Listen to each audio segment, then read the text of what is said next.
As the hype and anticipation builds for Fire Emblem Fortunes, we need to be real about this game and what is happening, what people are saying, and ultimately how it's going to be judged on a variety of different factors. So in this video, we're going to be talking about a number of different things that I've seen across the internet with fans of the franchise, fans of the new school Fire Emblem, old school, pricing, and so much more. I think it's going to be very interesting. But before we continue, we are giving away a Nintendo Switch 2 at 140,000 subscribers or on September 1st, whichever comes first. Subscribe, like, comment. The winner will be chosen at random, and it's a worldwide giveaway. Thanks, peeps. All right, let's start off with the big one here.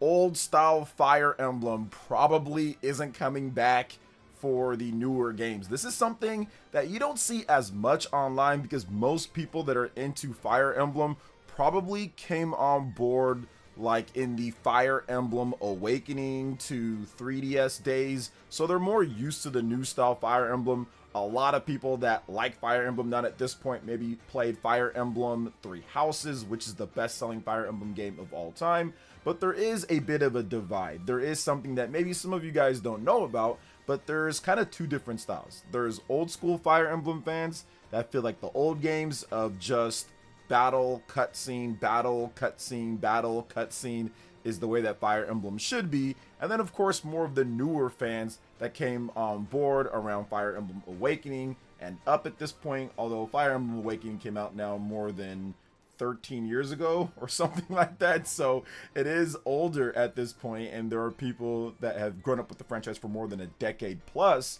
But there is still that divide because that's when they started doing some different things, kind of taking some ideas from previous Fire Emblem games, but then adding on top of things that were kind of more emphasized, like the romance options, and not just battle, cutscene, where you have now a map and more different things to do. They took that up to a notch a bit more in Fire Emblem Fates, and then they kind of went all in on that concept of doing other things and having a bunch of other areas to explore and doing more relationship stuff when it comes to Fire Emblem Three Houses. But there still is that divide. Some people think that Nintendo should be making the games like the old school style, like the Fire Emblem games on the GBA or the older systems.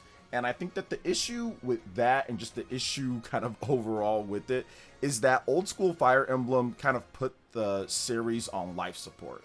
The one thing about Fire Emblem Awakening was that if that game didn't sell, we might not have any more new Fire Emblem. That was a big thing. Like, it had sold so bad on the GameCube and the Wii. Nintendo was thinking, hey, if you guys don't deliver with this next one, if we can't get it to do better, we're going to have to maybe put it on ice, or maybe it just becomes a Japanese only type of game again, because it was Japanese only for many years before it came over to the West finally, as interest peaked in the franchise with the inclusion of Marth and Roy in Super Smash Bros. Melee. So I do believe that old school Fire Emblem is great and you can play a number of them on the NSO, but it doesn't really make any sense to go back to that style when you have games like Fire Emblem Three Houses, Fire Emblem Awakening that have done significantly better, and now at this point we're a decade plus into the newer style, so a lot of people have kind of grown up with this one. Makes no sense to go back to the old school style for a new game.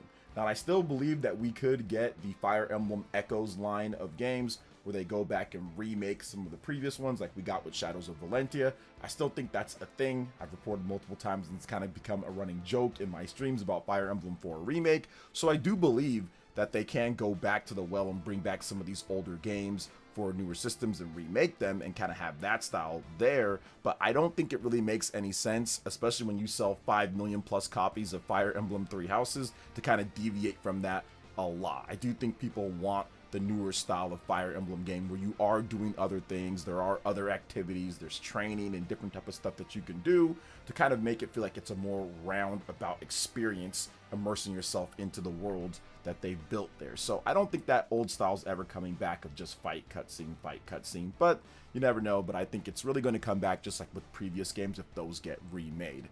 So let's move to the next thing here. $70 to $80 pricing split that puts a lot of pressure on the game to deliver. Now, the one thing that I've seen a lot online, people aren't even regarding the $70 version of the game. People just jump straight up to the $80 version of the game because they just do. Even though you can get it for 70 digital, which a lot of people are going to get it for 70 digital, or you can simply get it, if you're especially here in the States, you can get it for 70 pre-order on Amazon and at Walmart. So that's something that you can do. Also, I think Best Buy has price match, so you can probably get it for 70 physical here too. But either way, it's still something that people are just saying no matter what. So it's going to stick with it when it comes to a lot of people. So that's a lot of pressure. Can you deliver? Can you give $80 or $70 worth of content that people will be happy for? Now, the cool thing about this is that it does seem like Fire Emblem Fortunes Weave delivers in that aspect. We've got different previews from IGN, GameSpot, SkillUp, people that have played the game, and they all state that it's incredible. Massive Fire Emblem game that's rich and dense with content, and that it fixes so many issues that we saw with Fire Emblem Three Houses. Performance and graphics are better from what we've seen there. You have the situation to where you don't have to restart the game in order to play different chapters all on one save file. You can transfer between the different heroes, and it kind of all ties in to the ending part, which we will talk about more in just a bit. But I do think that doing stuff like that, adding in a lot of really cool different ideas to the game, to where you have a world map, to where you have different types of characters that all have unique story paths. So I think that's one thing that's really going to try to see if they can justify what the price of the game is. Is it going to be the same stories or the same kind of content over and over, or are you giving us unique things per each story? And I think that with what we've seen so far, and based off of what people have said from the previews, it's going to be unique and interesting, different stories and different content between each playthrough. That right there gives people a lot of confidence that this game is going to be able to deliver, because it is a higher price type of game from Nintendo. So I do believe that they can, but it still does put a lot of pressure to get a good review score, to continuously have good things being said about it in previews, and then of course, more importantly, when the game actually drops, okay, is there a huge divide between what gamers are saying and fans are saying compared to what the media is saying, like we've seen sometimes in some of the games out there. So I do believe they can deliver on that, but it's still a lot of pressure when it comes to that. Now, what I do like, what I do think helps it out, is the fact that the dungeons in the game, these are the type of things that I think that really kind of separate itself when they bring back certain features that we haven't seen before, and they implement them, and apparently they implement them in a great way, because it's not only just dungeons coming back and it's the same style of like strategy RPG that you play in the game normally, but they actually change up the combat style towards more of a traditional turn-based game, like a Persona style or something like that, or a Golden Sun, towards turn-based gameplay. You could link up combos and kind of play in that way. That is a first ever in the Fire Emblem franchise to do something like that, to where you're shifting the gameplay like that. So I do believe stuff like that is going to go a long way in kind of convincing people, okay, expensive, but absolutely worth the price because of the amount of content you're getting. Looks like it's going to be another 100+ hour game if you want to complete everything in the game. So the value is going to be there for those who want to get the most out of it. So hopefully it does deliver on there, but so far so good based off of the previews. But we've got to talk about this, because as much as you can say, oh, the previews are great, the game is awesome, even if the game comes out and it reviews great, major media will give it good scores probably, but they will ignore it when it comes time for the Game Awards. And this is always kind of the thing that ultimately it doesn't really matter at the end of the day, but it's frustrating to see the amount of quality when it comes to the music, when it comes to the story, the voice acting and everything. And then when it comes time for the awards, you just don't see it there. Like, you don't see any of the actors in like best performance. You don't see them win music. Sometimes they'll get nominated, but they usually lose out to movie soundtracks like God of War or something like that. So I think that's one of the problems, and I would just say brace yourself for that, because it's really probably, when it comes to Fire Emblem, we'll see if it gets a Game of the Year nomination. It should have got one back in 2019 with Fire Emblem Three Houses, but it didn't, even though it was rated higher than a lot of the games that were in the Game Awards for Game of the Year. Like, it was rated better than like Death Stranding and Control.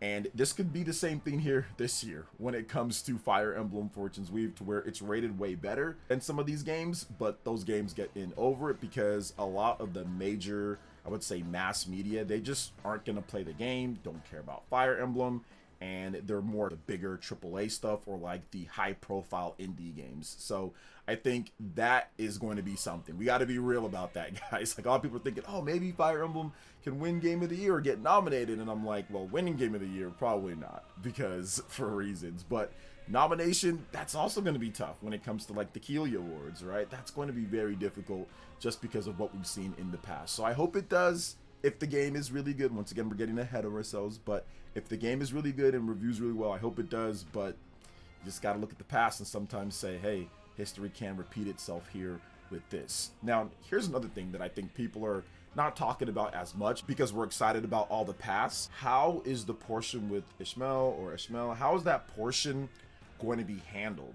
Yes, we know that you're going to be going through as like the bird and going and changing the fortunes of each of the characters and recruiting them for you in the end game, for you to really go and fight the major threats when it comes down to it. But how is that second portion going to be? Is there going to be a lot of content there? Is there going to be a little bit? Is it really just going and fighting the boss and that's that? What are they going to do to flesh out that character and that present, I would say, destructed world that really makes it feel like all of that was worth it? Bringing back all of these characters, getting them all on your team, and having them all be there at that time, does it really deliver on the drama all up until that point? Because I think nothing would be worse than to play the game, you go through each campaign, you get all the content, you do everything, and you get them all on your squad, and everything's like, okay, cool, we're going, you fight, you beat them, and then it's like, all right, done.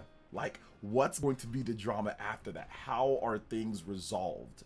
I think that's going to be huge, whether for some people at least this game delivers, because some people just put the game on easy and run through the game, right? That's what they do, and that's how they get their enjoyment out of the story and everything. Whereas me, I'm kind of more of the gameplay focus first. Don't get me wrong, love the story, but the gameplay is going to take precedent more than anything.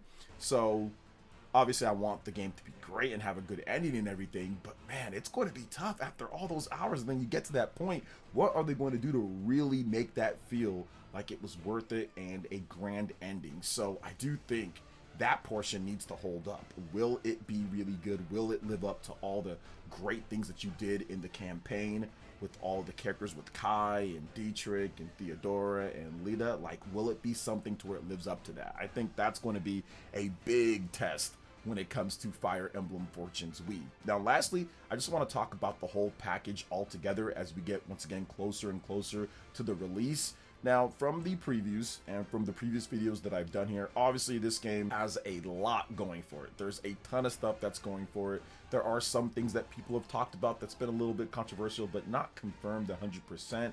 But like, you know, 30 FPS for the game. It's a strategy RPG. A lot of people are thinking, don't really care about that. Strategy RPG, you're moving in turns. I think the more important thing is that, is it responsive? I think that's the most important thing, is that, is it responsive?